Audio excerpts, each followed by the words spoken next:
Apple is mulling over the potential of releasing a 14 to 16-inch iPad Professional someday sooner or later, claims a brand new report.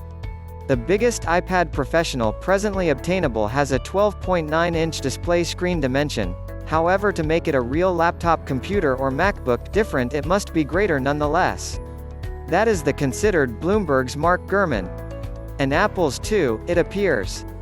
Gurman has heard that a significantly greater iPad Professional is, on the very least, being explored by engineers and designers in Cupertino.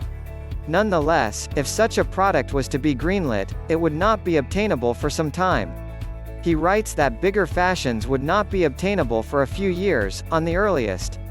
They're unlikely for subsequent 12 months, with Apple's consideration on a redesigned iPad Professional within the present sizes for 2022 and its potential they by no means come in any respect, he provides. However, an enormous iPad could be the proper machine for many individuals, together with me, and would proceed to blur the strains between pill and laptop computer. Within the shorter time period, Apple is tipped to be focusing the opposite finish of the pill spectrum, a redesigned iPad mini. Renders based mostly on leaked info have appeared lately, displaying that it might undertake the identical design language as the present iPad Professional. Very